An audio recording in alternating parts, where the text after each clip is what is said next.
Luar biasa. Gak berasa ya saudaraku, time flies loh. Hari ini saya akan menyampaikan bagian yang terakhir dari seri firman Tuhan Family Blessing. Bertepatan dengan kita sudah masuk di liburan ini ya. Saya rasa sudah masuk ya, ada sebagian dari saudara mungkin besok aja udah pergi gitu kan ya. Atau mungkin ada yang kali ini staycation di Jakarta kayak gitu saudaraku. Liburnya ada di Jakarta. Tapi bertepatan dengan liburan ini, saya rasa momen yang sangat tepat justru saya menutup seri firman di bulan Maret dengan satu pesan firman yang berjudul Healing Home. Saya itu jujur ya Bapak Ibu takjub sejak dari awal saya bergereja di keluarga Allah ini. Saya takjub dengan bagaimana tuntunan firman itu selalu kayak gimana ya, kayak tepat aja, kayak pas aja gitu. Buat saudara yang sudah ada dan cukup lama di keluarga Allah ini, saudara tahu yang saya maksudkan karena sebenarnya firman hari ini pun ya saudaraku itu bukan yang kayak minggu lalu baru disiapin, no. Tapi firman yang saudara dengar hari ini udah jadi dari sejak 3 bulan lalu. Tapi amazingnya sekalipun dibuat dalam jangka waktu yang selisihnya jauh, somehow tepat aja. Kenapa saya katakan tepat healing home ini saudaraku? Saya melihat sejak dari pandemi, kata healing ini sering terdengar gitu. Orang kemana-mana bilang healing saya mau healing gitu. Bahkan saya melihat orang willing untuk bayar mahal untuk healing gitu. Orang willing untuk kayak nyari tempat, hotel, resto yang sampai melosok kali di peta gak ada gitu saudara. Untuk healing gitu. Kata healing ini terus terngiang-ngiang dan terdengar sejak masa pandemi. Itu sebabnya kenapa saya katakan ini momen yang tepat saya menutup dengan rema firman healing home. Karena tujuan dari firman ini disampaikan adalah sama-sama saudara bisa memahami the true healing gitu. Maksud healing yang benar. Karena healing tidak harus mahal. Oh yang sepakat katakan amin nih. Healing gak harus nun jauh di sana. Boleh gak sih saya ngomong ini? Your home can be the best place for healing. Rumah saudara itu bisa jadi tempat yang sempurna, satu tempat di mana kesembuhan mengalir di sana, satu tempat yang justru membawa damai, satu tempat yang justru saudara recharge. Di mana semua orang di dalamnya, semua anggotanya somehow pulang ke rumah itu dapat kekuatan yang baru, dipulihkan, ada sukacita saudaraku, itulah the true healing. Itu yang saya berdoa firman hari ini menutup di momen yang tepat ini terjadi atas keluarga saudara. Karena selama setidaknya 1 minggu ini you will spend time with your family kan. Kalau rumah bukan jadi healing home, tapi jadi war zone, apa enaknya? 1 minggu bisa menderita, saudaraku. Tapi di momen yang tepat ini justru firman berbicara bagaimana nantinya your home can be a healing home. Pernah gak saudara itu kepikiran ya? Saya tuh juga heran gitu saudara, sejak kapan ya kayak banyak orang itu kayak gampang capek gitu loh somehow. Itu tuh benar-benar saya tuh sampai kayak gini saudaraku, kenapa ya? Kenapa? Apa yang terjadi di dalam pandemi itu yang somehow membuat satu perubahan yang very significant gitu.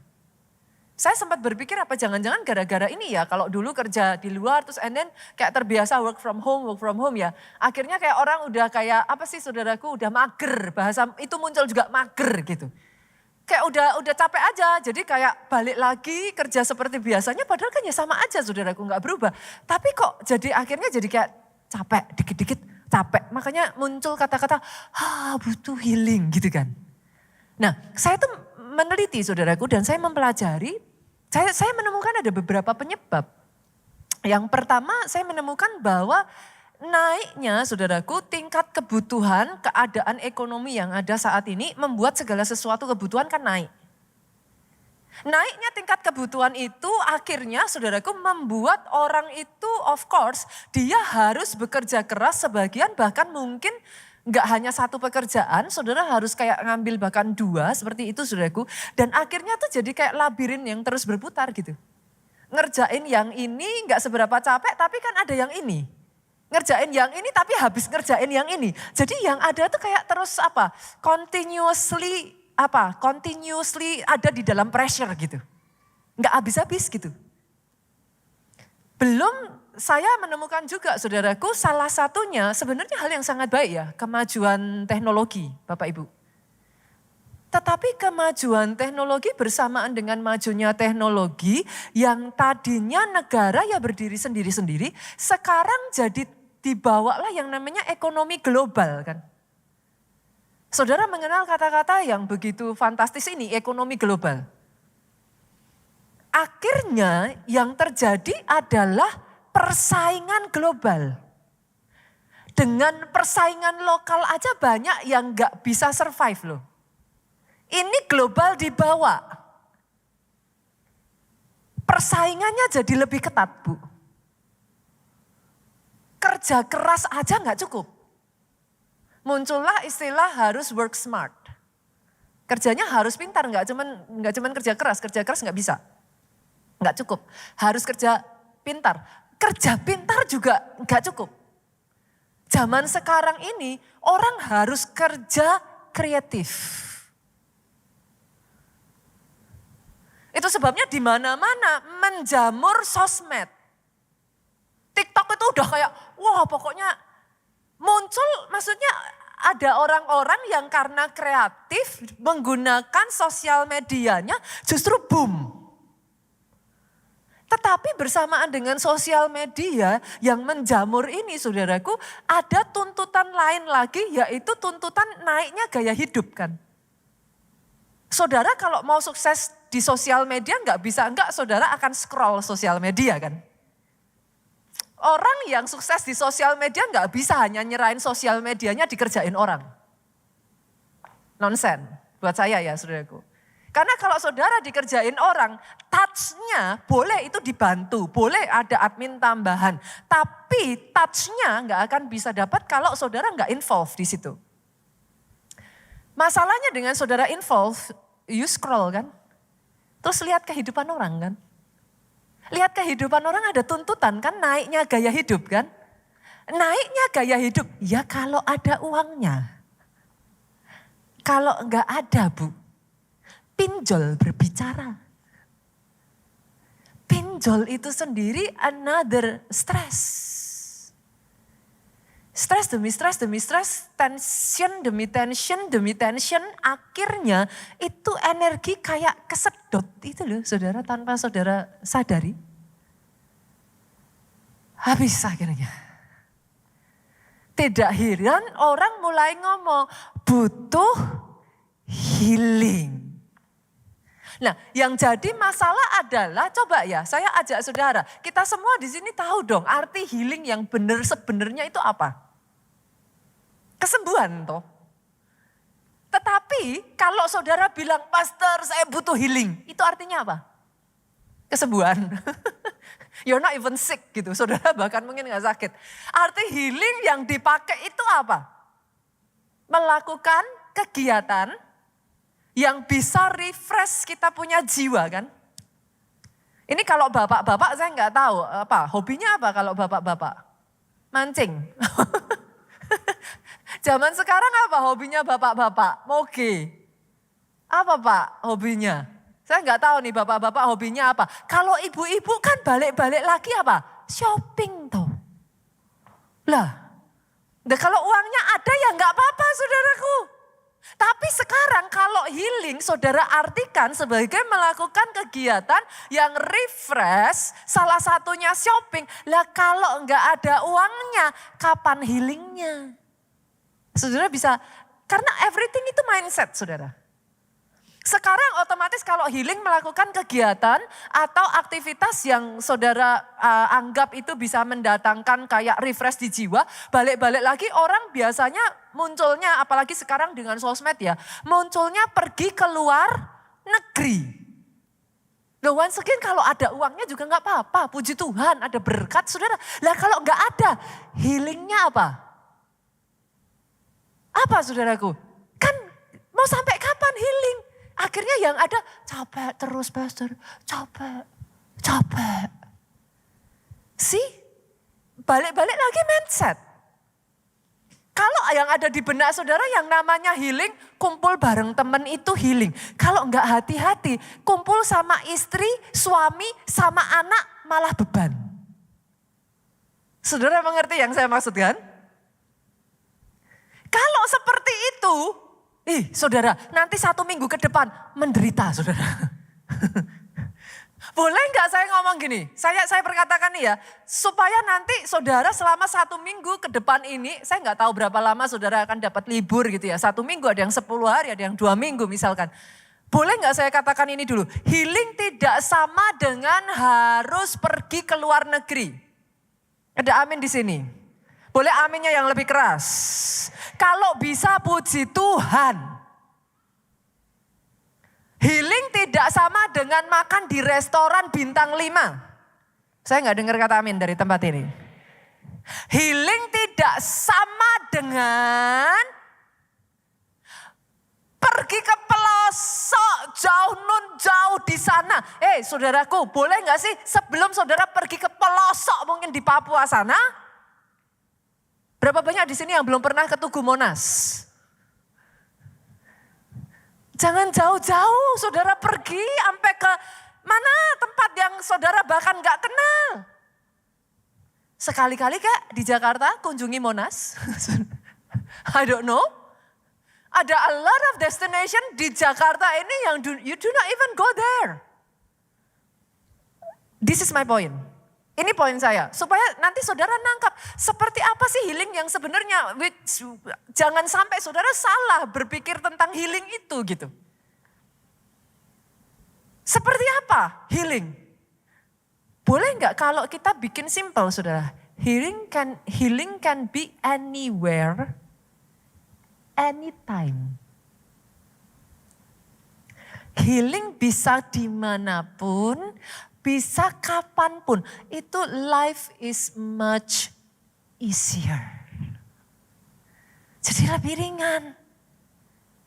Karena khotbahnya hari ini adalah healing home, boleh nggak saya tarik? Sementara liburan, kita renovasi rumah aja yuk jadi healing home. Loh, rumah jadi tempat yang kalau orang pulang, langsung penuh baterainya saudara. Loh, kebayang gak saudara? Setiap kali saudara pulang rumah malah recharge, seger, sembuh. Wah kuat, balik lagi ke semangatnya. Bukankah kalau itu terjadi, hidupmu jadi hidup yang produktif, hidup yang efektif, buahnya banyak, lebat buahnya maksimal. Oh gak ada yang bilang amin di tempat ini. Kalau mau amin, aminnya boleh yang paling keras. Boleh saya dengar tepuk tangan yang paling meriah. Jadi hari ini mau gak saya ajak saudaraku, yuk gimana caranya kita merenovasi supaya ketika saudara ada di rumah, rumahnya bukan zona perang. Pastor, orang-orang bilang healing home. Saya kalau pulang rumah pusing, pastor pusing. Pastor gak tahu istri kan, dari terbit matahari sampai pada maksud cerewet terus pastor. Pusing saya, pusing pastor. Belum di rumah itu ada bocil 3 ekor pastor. Itu gak pernah berhenti dari pagi sampai malam. Aduh, satu rumah jadi kapal pecah pastor. Saudara mengerti yang saya maksudkan? Yuk, terus gimana? Apakah bisa pastor kalau gitu? Apakah memang kita bisa menjadikan our home as a healing home. Kalau bisa gimana caranya? Hari ini saya bagikan 5 poin ya saudaraku. 5 poin yang saya berdoa, jadikan ini bekal selama liburan saudara. Dan sampai bahkan bukan hanya di liburan saudara. Kalau saudara berhasil melakukan ini selama liburan, maka doa saya hari-hari saudara di depan nanti setiap hari healing. Loh iya kan? Pulang rumah healing.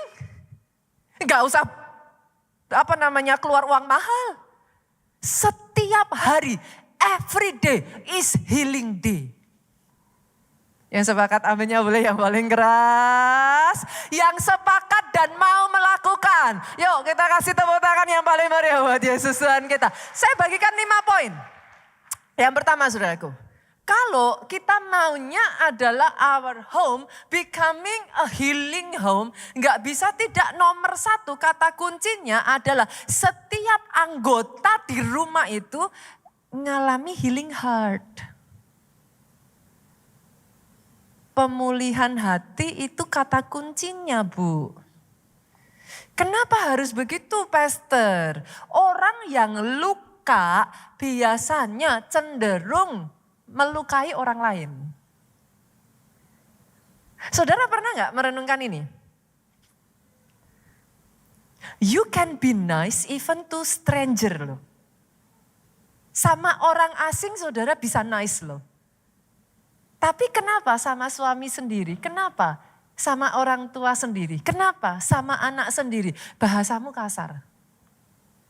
Kamu keras. Boleh nggak saya tarik ini? Logikanya saudara. Oke. Kalau saudara nggak luka, saya senggol. Maka saudara teriaknya gimana? Au. Oke ya. Lah nggak luka kok, kena senggol misalkan jalan, bergesekan saudara kena senggol tak gitu. Saudara au. Tapi kalau luka, sudah luka, masih saya senggol, saudara teriaknya apa? Sakit tahu. Saudara mengerti maksud saya? Oke. Kalau memang saudara sudah luka, yang mana di dalam satu keluarga, saudaraku kalau ngumpul bareng mustahil gak ada gesekan. Gak mungkin. Kalau saudara nggak kenal, nggak ada gesekan ya wajar. Kalau setiap hari ketemu nggak ada gesekan nonsen. Tapi kalau situasinya saudara baik-baik saja, gesekan terjadi nggak jadi masalah. Paling ya tadi aja, au. Tapi karena satu dengan yang lain, ini lukanya udah dalam. Ditambah tiap hari digesek, yang satu bilang sakit tahu, yang satu bilang matanya di mana, kan gitu. Nah kan saudara bisa melihat poin ininya. Kalau tidak ada pemulihan, kalau tidak ada healing heart, rumah gak akan bisa jadi healing home. Rumah akan jadi zona perang, panas. Karena tensinya tinggi semua. Yang harusnya normal gesekan, tapi kali ini kena gesek dikit teriaknya kenceng banget.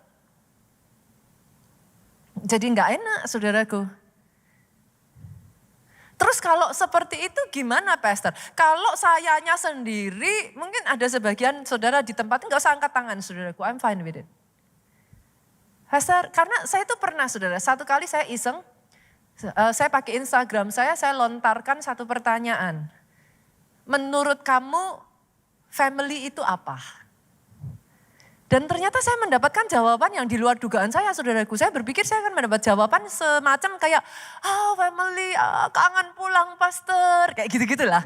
Ya which is ada orang-orang yang menjawab seperti itu. Tapi saudara akan takjub ya, setidaknya 50%, 50-50 saudara. Saya itu mendapat jawaban-jawaban yang, saya bacanya aja mau nangis saudara.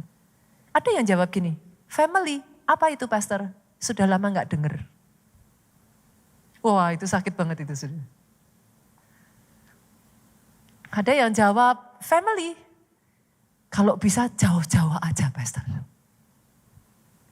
Saudara akan kaget dengan bagaimana ada begitu banyak jawaban yang families far away from healing home gitu. Tapi boleh gak sih sebagai seorang hamba Tuhan saya juga ngomong sama saudara. Ada satu lagu tuh ngomong gini saudaraku. Hanya engkau pribadi yang mengenal hatiku. Ada yang bisa nyanyi sama-sama?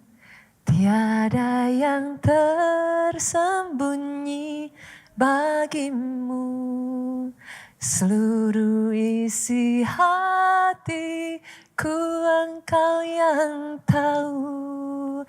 Dia ngerti. Kalau toh ada hati di sini yang perlu dipulihkan, boleh enggak saya ajak lari sama Tuhan? Datang sama Sang Pencipta. Tidak ada satu orang pun yang tahu lebih baik tentang engkau daripada yang menciptakan engkau. Kadang not even orang yang paling dekat dengan kita. Tapi yes, Dia tahu sampai yang terdalam dari hatimu. Bukan hanya Dia tahu, Dia ambil, Dia pulihkan, Dia berikan kelegaan kepadamu. Boleh saya dengar amin yang paling keras dari tempat ini? Oh come on, kalau mau tepuk tangan jemaat Tuhan, tepuk tangannya boleh yang paling meriah. Kalau, gini saudaraku, pada saat saya mempersiapkan firman ini ya, saya itu mendapat satu pembukaan yang membuat saya tersentak juga sudah. Saya tuh ngomong sama Tuhan, Tuhan, karena buat saya ya, firman ini sebelum firman ini buat saudara, it is for me gitu. Firman ini buat saya. Lah bagaimana kalau kitanya yang sudah luka? Terus gimana? Bisa. Saya tuh tiba-tiba tuh kaget karena Tuhan tuh jawab, Roh Kudus tuh kayak jawab saya gini, Nita, sejak kapan aku nyiptain kamu jadi makhluk yang fragile, yang rapuh. Hati-hati, kalau disentuh pecah gitu. Ada di sini yang ditempelin stiker fragile. Saya berdoa gak ada. Tapi kalau gak hati-hati kita berpikir ya that's us. Tapi Tuhan tuh ngomong loh saudaraku. Waktu saya tuh ngerenungin itu saya kaget. Kamu loh kalau luka. Asal keadaan kita ini kuat ya saudara, bisa sembuh sendiri enggak? Di dalam diri saudara itu Tuhan sudah bawa ada DNA di mana you can do self healing. Oh come on, bahkan firman Tuhan mengatakan adalah baik jika engkau jatuh ke dalam pelbagai-bagai pencobaan. Loh berarti baik. Luka itu enggak jahat, luka itu enggak selalu buruk. Tuhan bilang baik. Kenapa? Kok baik? Karena dari situ engkau belajar yang namanya tahan uji. Tahan uji enggak pernah ada tanpa namanya ujian. Nah loh, kenapa baik tahan uji Bu? Karena dari situ engkau mendapatkan yang namanya kesempurnaan. Engkau disempurnakan, engkau dibuat utuh. Senggol kiri kanan, enggak ada kok stikernya fragile. Enggak ada. Di sini semua jemaat keluarga Allah, halo. Orang Kristen aja saya bilang, karena banyak orang Kristen sukanya gitu, dikit-dikit, dikit-dikit enggak Tuhan-Tuhanan, dikit-dikit enggak gereja-gerejaan, saya sakit hati. Besok lagi kalau saya ketemu jemaat yang gitu saya tanya kok, stikernya fragile tolong dilepas. Pastornya jahat ya. Tapi yes saudaraku, engkau diciptakan Tuhan, senggol kiri kanan yuk boleh enggak? Lebih kuat dari yang kau pikirkan. Yang sepakat katakan amin. Yang sepakat dan mau melakukan aminnya boleh yang paling keras. Karena kalau enggak jadi orang Kristen dikit-dikit sakit hati, dikit-dikit tersinggung, pusing saudara. You are not as weak as you think. Firman ngomong kok bagus kalau jatuh dalam berbagai pencobaan. Nyenengin toh firman itu. Supaya dari situ saudara tahan uji. Dan tahan uji dibutuhkan memang. Tapi, nah ini saudara. Kalau toh ada di antara saudara, ada luka yang saudara itu bisa self healing. Tapi kadangkala di kasus-kasus tertentu ada luka yang sudah menaun saudara. Butuh penanganan khusus. Di gereja kita ada sebuah retreat yang didesain khusus untuk ini. Namanya adalah retreat encounter.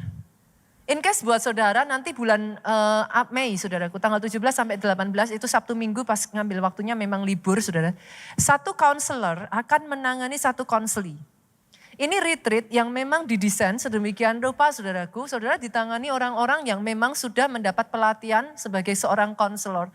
Dan harapannya dari retreat ini saudara benar-benar bisa dibawa ngalami kelepasan. Saudara bisa dibawa ngalami pemulihan sekalipun setelah itu akan proses ya saudaraku. Enggak mungkin lah istilahnya apa ya saudaraku. Apa yang sudah saudara alami sepanjang 30, 40, 50 tahun ini hanya retreat dalam waktu semalam loh. Tapi saya mendengarkan sangat banyak kesaksian yang luar biasa. Bagaimana banyak orang dipulihkan melalui retreat encounter. Nah kalau ada di antara saudara yang mungkin pastor, saya nggak bisa nih lepas dari luka ini. Saya sendiri sudah berusaha tapi I cannot. Saran saya ikuti retreat ini saudaraku. Senggol kiri kanan, yuk sama-sama dipulihkan. Amin. Amin. Kita masuk poin yang kedua ya. Oke. Poin yang kedua. Yang pertama anggotanya udah dipulihkan. Setelah dipulihkan kan harus dibalikkan lagi toh saudaraku. Harus ada yang namanya rekonsiliasi. Biasanya kalau orang sudah dipulihkan tapi enggak ada rekonsiliasi, yang satu tidur hadap kiri, yang satu tidur hadap kanan. Sama-sama gengsi mau say hi, saudara. Nah, jadi kalau seperti itu butuh rekonsiliasi.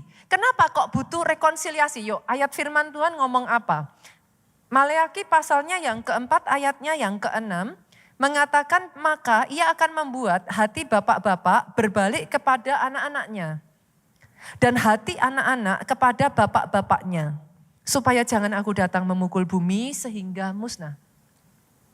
Dari ayat ini apa yang bisa saudara pelajari Bapak Ibu?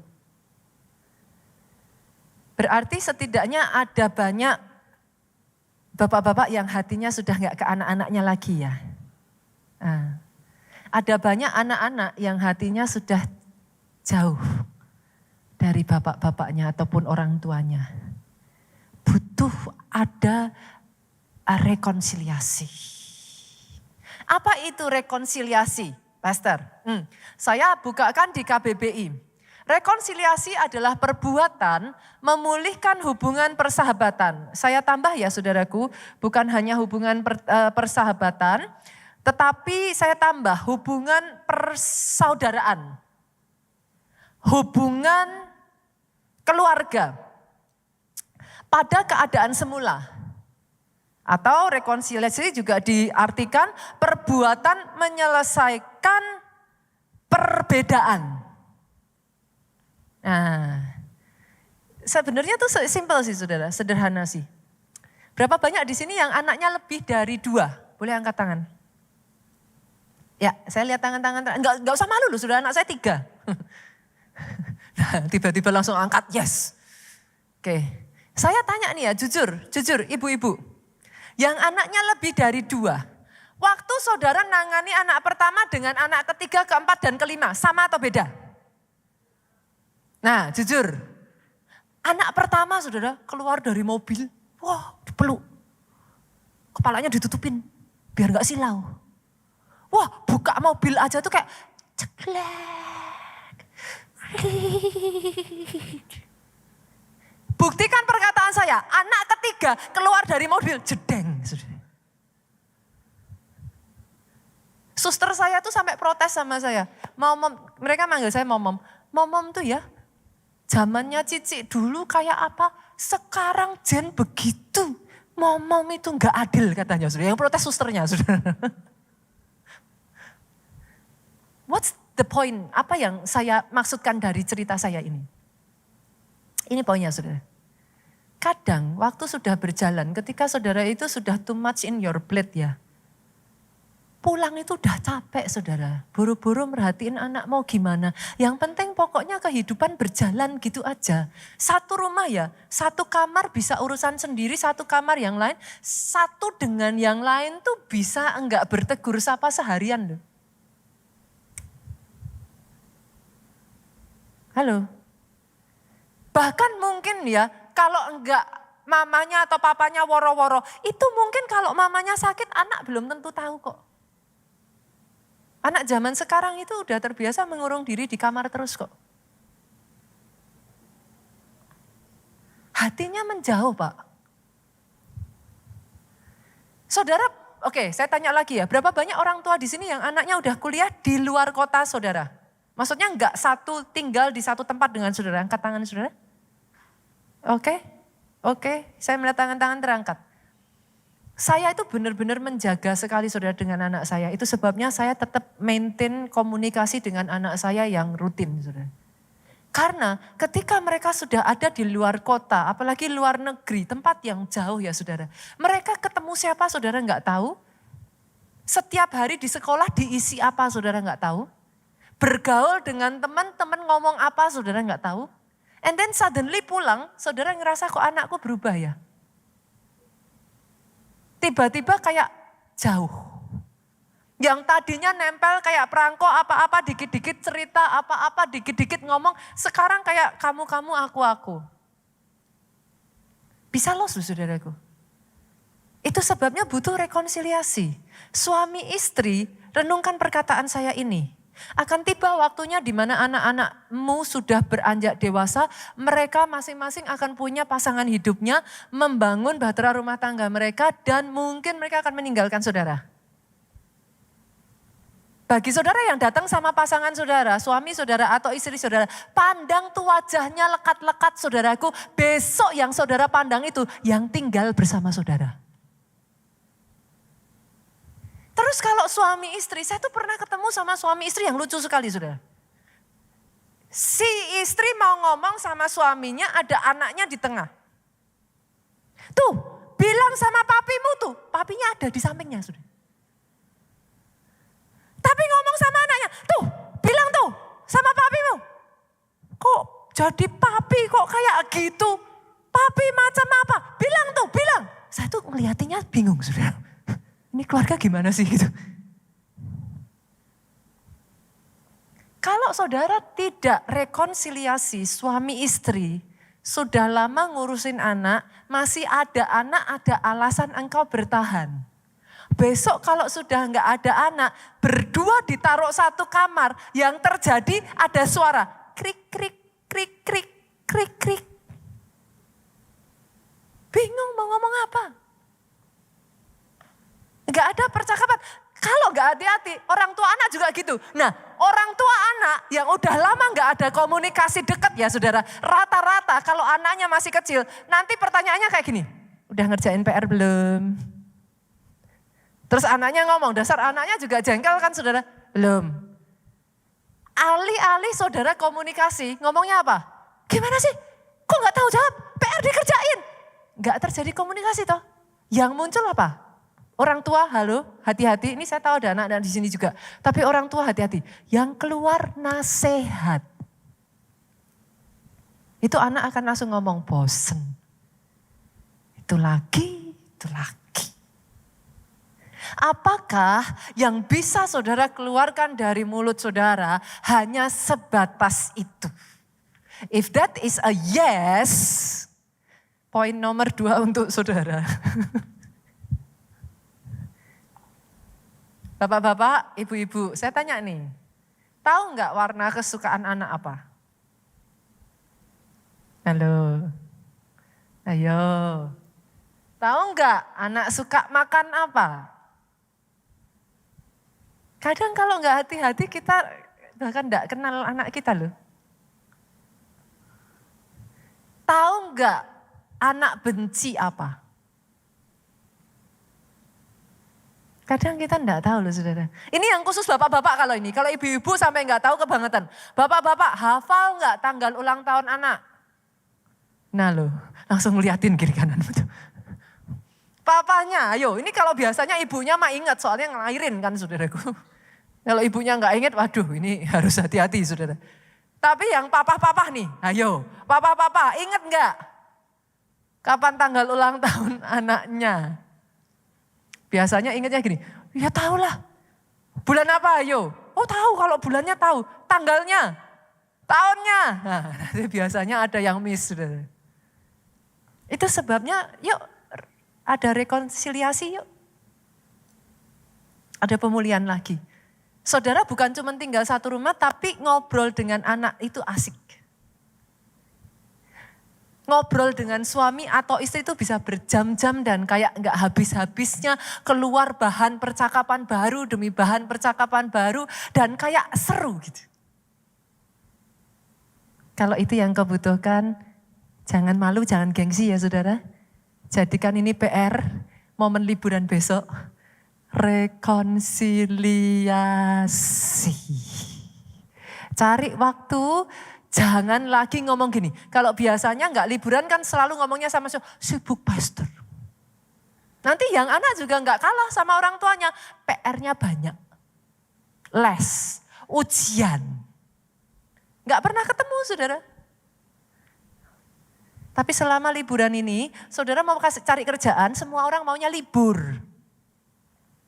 Yuk ikut sama-sama libur aja saudara. Libur aja, ambil waktu. Ini ada sebagian yang udah, aduh males pastor. Nanti kalau sama orang tua saya pasti nanti gitu lagi. Nah, coba ya. Nah, oke. Sekarang nomor 1 tadi, hatinya dipulihin dulu. Setelah hatinya dipulihin, direkonsiliasi. Mulai ada hubungan lagi terjalin.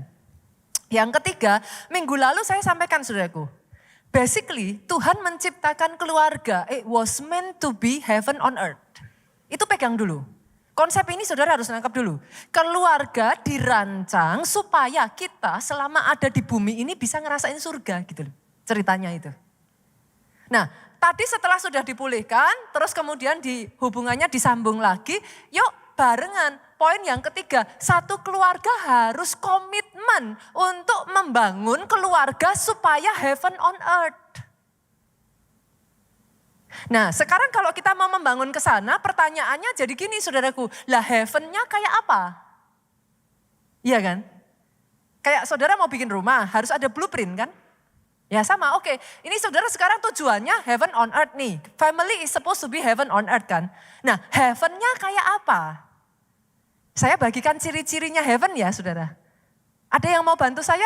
Kira-kira ciri-ciri pertama heaven apa? Ini biasanya banyak yang salah deh. Tadi yang ibadah sebelum-sebelumnya juga ciri-ciri utama heaven.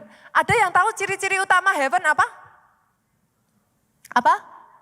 Damai. Oke, itu selalu nomor 1 jawabannya itu. Ada lagi? Biasanya jawaban kedua sukacita. Saya tebak. Nah. Adakah yang terpikirkan ciri-ciri utama heaven yang kalau itu disingkirkan itu surga nggak jadi surga tuh. Surga jadi neraka. Apa saudara? Hah? Keberadaan Tuhan kan? Lah kalau Tuhannya diganti iblis kan jadi neraka. Jadi ciri-ciri heaven paling pertama saudara. Yang pertama adanya Tuhan. Bawa Tuhan di keluargamu.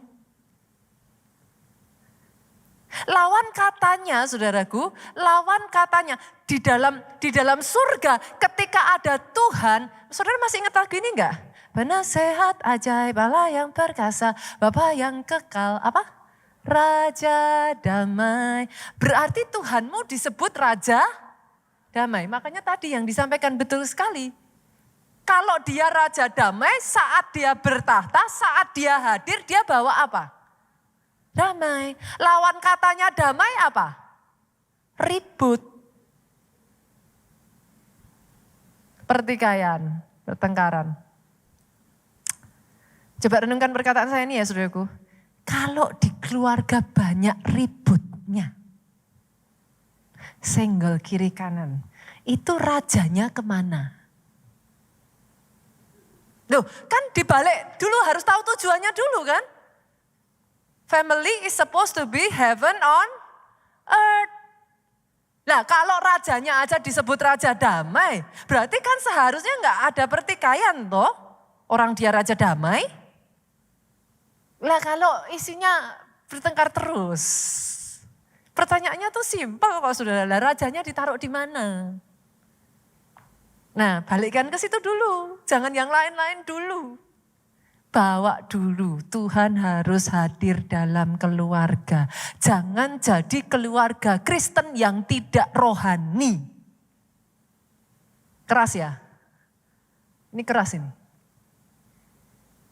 Memangnya keluarga Kristen selalu rohani? Enggak. Banyak keluarga Kristen rohana. Boleh Bapak Ibu? Oke ya. Bawa Tuhannya dulu. Itu ciri yang pertama. Ciri yang kedua, God is love. Di mana ada Tuhan, dia bukan memberi kasih. Dia adalah kasih. Kalau ada Tuhan di sana, ada kasih. Kasih itu apa? 1 Korintus 13 ayat 4 sampai 7. Kasih itu sabar. Sabar apa pastor? Ibu-ibu, ada yang seperti saya enggak sabar tuh. Ngajarin anak. Paling gemes kalau ngomong sama anak sampai mulut berbusa. Pulang sekolah, baju seragam, dilepas, ganti baju rumah. Habis itu bajunya taruh di keranjang pakaian kotor. Susah apa sih? Itu tuh saya pernah lihat kan saudara. Tiba-tiba bajunya tuh melayang ada di atas pintu saudara. Saya tuh gak habis pikir loh. Itu di mana itu caranya saudaraku? Berapa banyak yang setuju dengan saya? Di keluarga, anything can happen. Banyak fenomena terjadi, saudaraku. Itu saya itu sampai benar-benar puyeng, saudara. Itu bisa-bisanya loh, baju sama-sama loh, ya ampun. Tinggal dimasukin keranjang, itu apa susahnya? Dilempar, saudara. Ibu-ibu, sabar ya. Sabar ngajarin anak sampai terbuka, saudaraku. Sabar. Oke, boleh nggak saya juga ngomong sama pasangan suami istri? Sabar menunggu pasanganmu berproses. Ini nggak enak. Setiap kita itu berproses, saudaraku. Dan itu nggak bisa dipaksa. Kalau tidak benar-benar dari dalam berubah, mau saudara paksa juga yang terjadi nggak akan matang. Sama seperti kepompong, saudara mau paksa dia keluar bisa. Dipotong ininya, selaputnya itu kepompong apa? Ulat yang di dalam itu keluar dia jadi kupu-kupu. Tapi kupu-kupunya nggak pernah bisa terbang. Ya kupu-kupu aja tapi dia hanya bisa jalan di bawah lantai gitu. Dia hanya bisa merambat-rambat, dia nggak akan pernah bisa terbang. Hanya ada satu cara untuk saudara melihat itu terjadi. Sabar. Sabar memang Tuhan itu Alkitab tuh ngomong gini. For everything there is ada its time I-nya besar. Which is Tuhan punya waktu. Ada its time which is I kecil. Which is artinya ya itu punya waktunya sendiri. Ayam punya telur ada sekian hari baru bisa netes. Gajah punya anak baru sekian bulan bisa lahir. Saudara nggak bisa bandingin gajah dengan ayam. Kenapa kok ayam cuman berapa hari, gajah berbulan-bulan? Karena for everything ada its, I-nya kecil. Waktunya sendiri, ada waktunya. Dan nggak bisa dipaksa saudara. Boleh? Boleh ya? Boleh ya? Masuk ya? Jadi yang ketiga saudaraku harus ada kesabaran. Sabar ini banyak tadi ya, kasih itu sabar, apa lagi? murah hati. Apa? Tidak marah, tidak pemarah, apa lagi? Tidak sombong, tidak melakukan, ya nanti saudara baca deh, satu-satu deh saudaraku. Itu PR saudara nanti waktu liburan gitu saudara. Yang ketiga saudara, yang ketiga selain dari ciri-cirinya surga tadi ada Tuhan di sana, ciri-cirinya surga ada kasih di sana. Yang ketiga ciri-cirinya surga saudaraku, of course saudara. Di surga itu mau tidak mau ada yang namanya puji-pujian. Kalau kita melihat di surga, setiap saat 24 jam dalam sehari puji-pujian itu diangkat. Yang pertama puji-pujian itu kepada Tuhan. Artinya rumah saudara jadikan rumah pujian. Boleh nggak bangun mesbah keluarga? Kalau enggak nanti anak-anaknya nggak tahu cara nyembah loh. Cara nyembah kan harus belajar, saudara. Kalau enggak pernah enggak ngelihat kalau nyembah terus nyembahnya gini? Nah, karena enggak pernah diajarin. Cara nyembah itu gimana? Enggak bisa ngerasain hadirat Tuhan, enggak bisa tutup mata terus masuk di dalam hadirat Tuhan. Siapa yang ngajarin? Orang tua toh. Masalahnya kan banyak orang tua nyerahin tugas itu ke sekolah minggu toh. Ya harusnya sekolah minggu diajarin anaknya 2 jam loh ibu-ibu. 2 jam itu bisa seperti apa sih? Dia ikut saudara kan setiap hari. Pelajaran pertama itu seharusnya dari keluarga. Anak harus diajarin tuh nyembah, ada di dalam suasana hadirat Tuhan. Yang kedua, boleh enggak rumah diisi banyak-banyak dengan pujian kepada satu dengan yang lain. Ketika rumah diisi dengan tuntutan, yang ada jadinya neraka, saudara. Panas, enggak enak. Lihat kiri kanan, yang datang sama suami istrinya. Lihat pasangannya, kapan terakhir kali pasanganmu memuji kamu? Nah, kapan terakhir kali dipuji Bapak Ibu? Kalau nggak salah biasanya gini deh, mau dipuji apanya, bahasanya kan udah ada yang dipuji. Nggak ada baik-baiknya. Saudara masih ingat nggak dulu waktu jatuh cinta itu bisa terjadi kenapa? Ayo, yang jatuh cinta bisa terjadi kenapa? Aduh, kalau bukan karena kamu saya nggak bisa loh kayak gini. Aduh, kamu tuh hebat banget ya, kok bisa sih sampai kayak begitu? Wah kamu memang hebat. Apa saudaraku? Bunganya mekar semua, saudara. Mekar. Sehingga waktu mau enggak kamu jadi istriku? Yes. Tapi setelah menikah mana, saudara? Gak pernah dipuji. Udah dimasain, kurang asin. Besoknya tambah keasinan. Oh itu saya tuangin satu wadahnya garam, saudara. Ya kan, sih saya belajar ini tuh dari papa mertua saya, saudara. Papa mertua saya itu luar biasa sekali dalam hal ini. Pak Obaja itu tahun ini usianya 72 tahun. Kalau jalan sama Bu Obaja kayak lagi pacaran, saudara. Dipeluk Bu Obaja itu. Puji Tuhannya saya punya dua belah pihak itu sama. Papi mami saya itu kalau pergi kemana-mana ya, mami saya digandeng, saudara. Kayak takut hilang, saudara. Itu papi mami saya ya, kalau pergi ya, papi saya tuh bisa bawain ininya. Mami saya nggak pernah namanya pergi gitu bawa plastik kiri kanan, nggak pernah dibawain papi saya. Pak Obaja sama Bu Obaja itu saudaraku, saya sampai benar-benar, kalau di depan anak-anak nih ya saudaraku, di depan anak-anak ya, pegang istrinya gitu ya, pundak istrinya Bu Obaja dipeluk gini sambil ngomong gini, ini istri terbaik di dunia. Saya bersyukur saya melihat contoh dari kedua belah sisi.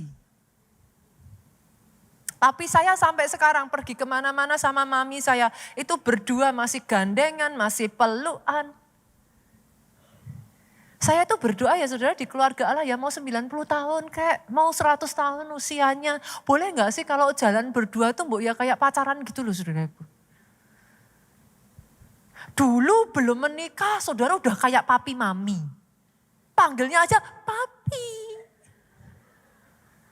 Menikah belum. Sekarang setelah menikah boleh nggak dilakuin. Pegang tangan dulu merinding. Sekarang saudara bilang, wes tua. Udah tua, nggak usah aneh-aneh, nggak usah pegang-pegang. Dulu belum nikah aja nggak dibolehin pegang-pegang. Sekarang udah sah. Pegang aja itu. Tapi malah nggak mau megang. Loh tapi itu perlu loh Bapak Ibu, boleh ya? Itu perlu loh, diciptakan loh. Pujian itu menyebabkan anakmu bertumbuh, istrimu mekar, suamimu jadi lebih bertanggung jawab. Karena dipuji, kalau setiap saat papa nggak tahu bisa papa, suami nggak becus. Loh firman kan ngomong, terjadilah sesuai yang kau katakan. Nanti terjadi saudara bingung. Loh suami saya kok gitu pastor? Lah diperkatakan terus. Hati-hati loh saudaraku, your mouth, hidup mati. Barang siapa menggemakannya, akan memakan buahnya. Hati-hati. Ada satu keluarga ya saudara, nanti munculkan multimedia boleh ya. Keluarga ini, itu keluarga yang ada di dalam satu survei ya saudara, amazing. Keluarga yang komit menjadikan rumahnya sebagai surga di bumi ya saudaraku. Kalau saudara pernah dengar namanya Jonathan Edward. Ini diadakan survei ya saudara, tapi ini kecil sekali ya dari multimedia. Dari keturunan Jonathan Edward ini terbukti saudara, satu orang menjadi wakil presiden Amerika Serikat, 3 orang menjadi senator AS, 13 orang adalah rektor universitas, 30 jadi hakim, 100 menjadi pengacara, 60 menjadi dokter, dan 100 lebih menjadi pendeta dan misionaris. Dari sebuah keluarga yang harmonis, keturunannya perkasa di bumi. Itu yang saya doakan terjadi. Oke, kita masuk lagi ya. Tadi nomor 3 ya. Sekarang saya bawa masuk nomor 4. Pastor apa nomor 4? Nomor 4 kalau saudara sudah ngalami tadi direkonsiliasi, habis direkonsiliasi, setelah itu dikembalikan ke tujuan awal yaitu heaven on earth. Setelah dikembalikan ke tujuan awal heaven on earth, apa yang engkau miliki, syukurilah apa yang ada. Banyak keluarga gak bisa mensyukuri. Semua serba jelek dan salah. Kenapa kata syukur, mengucap syukur ini begitu penting. Kenapa sampai 1 Tesalonika 5 ayat 18. Tuhan itu ngasih perintah saudaraku. Tuhan ngomong gini, mengucap syukurlah dalam segala hal. Sebab itulah yang dikehendaki Allah di dalam Kristus Yesus buat kamu. Kata-katanya tuh sampai jelas banget loh. Mengucap syukurlah. Alasannya apa? Aku maunya gitu. Itu kan kalau disederhanakan Tuhan tuh ngomongnya kayak gitu. Mengucap syukur kenapa? Itu mauku. Kata Tuhan. Kenapa? Karena ketika saudara mengucap syukur itu membuka mata rohani saudara melihat semua hal yang baik. Tanpa ucapan syukur saudara gak akan pernah bisa melihat. Keluarga jadinya seperti neraka. Suamimu mungkin boleh gak terlalu romantis, tapi dia bertanggung jawab. Gak ada orang sempurna tuh saudaraku. Tapi di setiap kelemahan pasti ada kelebihan kan. Masa kita sebagai istri gagal melihat tapi istrinya orang lain bisa melihat kelebihan suami kita? Jangan dong. Nanti jadinya gayung lope-lope saudara. Jangan ya. Dalam setiap keluarga itu pasti kok, kalau ada kekurangan apa, dia punya kelebihan yang lain.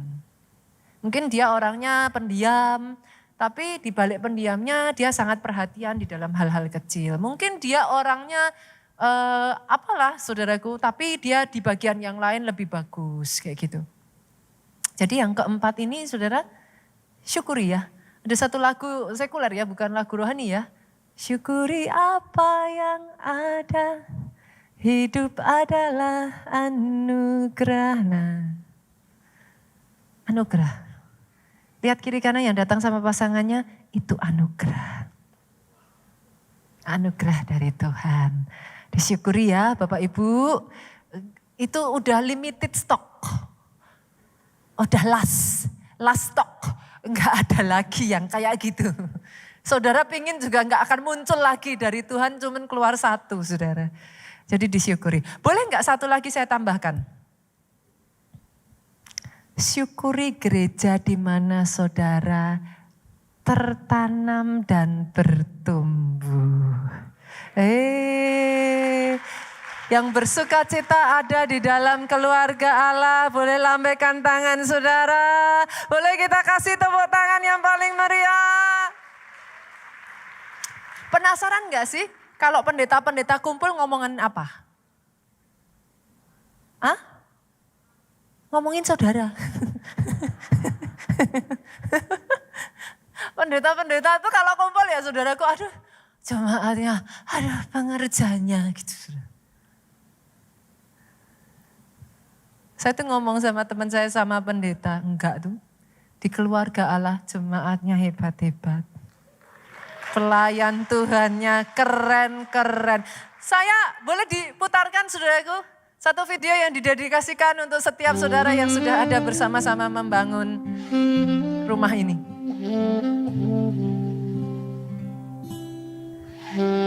Saudara tidak menyadari tetapi yes, kita melihat setiap hal kecil yang saudara lakukan. Saudara harus mempersiapkan semuanya, saudara melakukan semuanya dengan sukacita. Itu berharga saudaraku.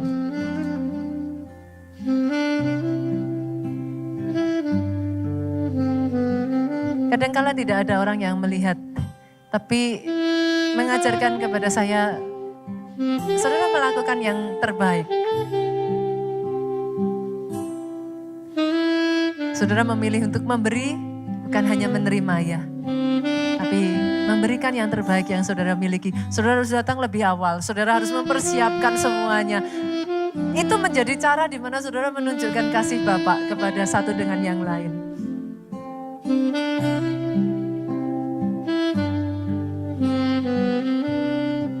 Bukankah gereja itu menjadi menyenangkan saudaraku? Boleh kita kasih tepuk tangan? Kalau saudara tahu setiap kali saudara di gereja, saudara menemukan berjumpa dengan keluarga. Boleh enggak sih nanti sambil saudara antri lift, kenalan kayak dengan kiri kanannya.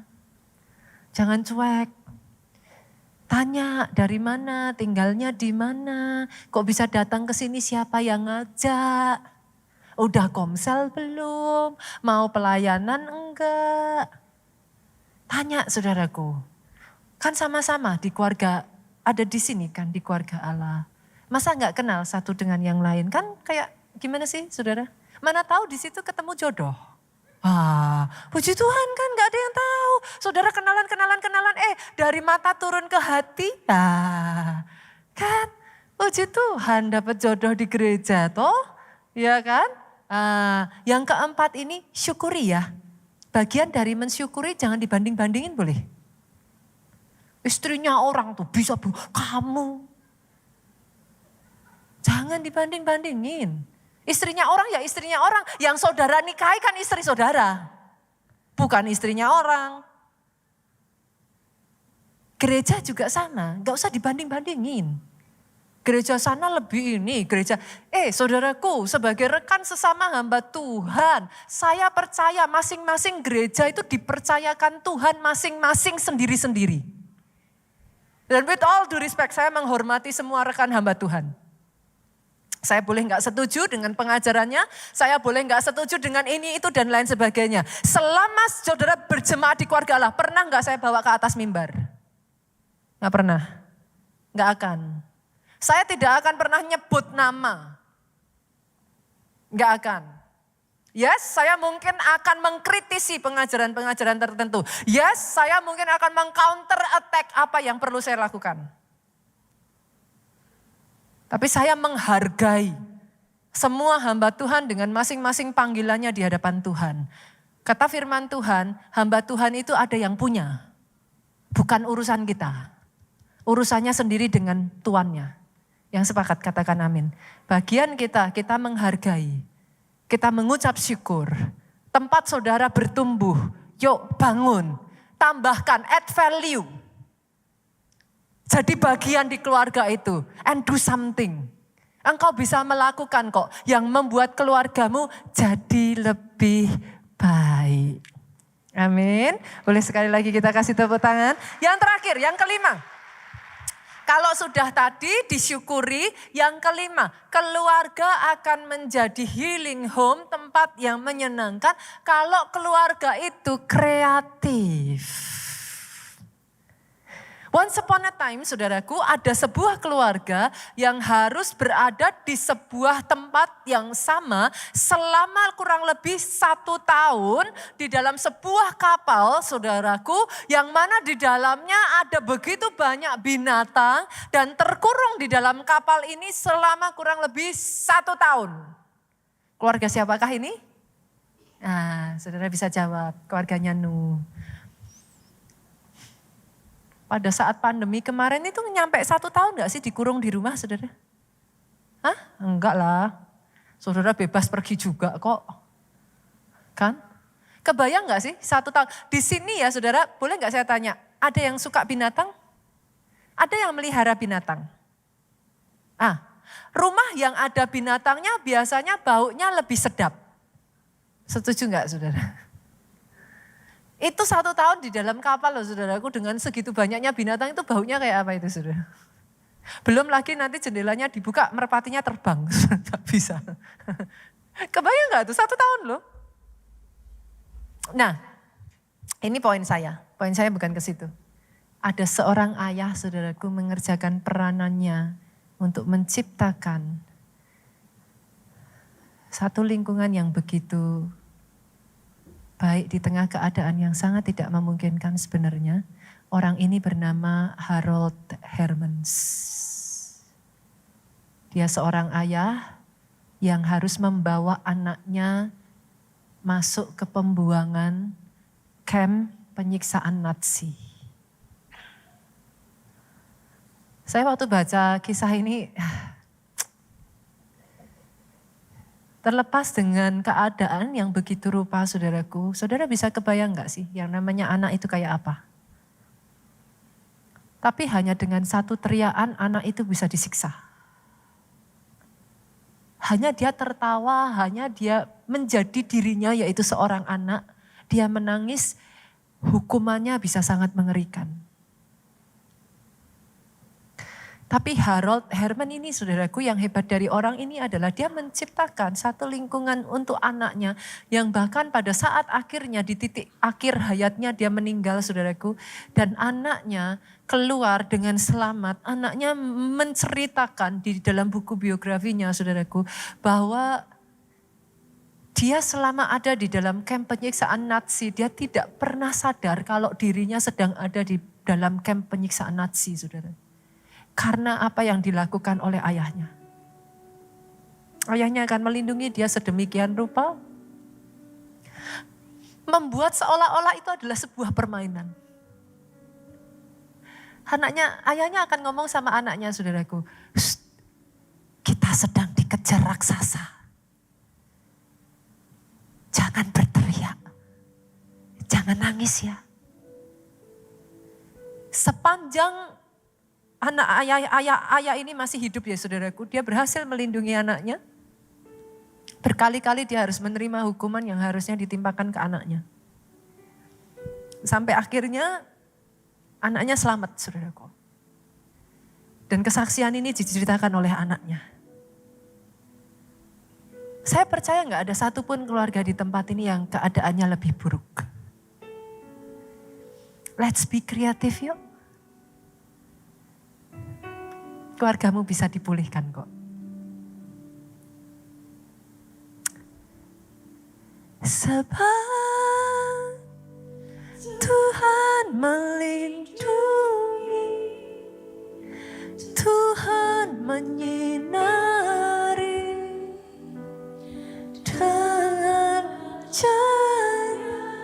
Angkat berdiri jemaat Tuhan, sama-sama kita pujikan. Memberi kasih dunia, damai sejahtera, Tuhan Yesus berkati. Sama-sama katakan yuk. Sebab Tuhan melindungi, Dia menyinari keluargamu dengan wajahnya, saudara.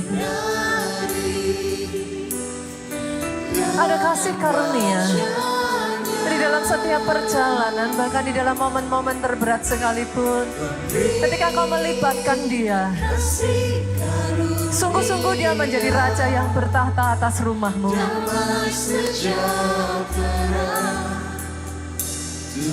Biarlah ini menjadi lagu yang merupakan doa yang saudara angkat di hadapan Tuhan.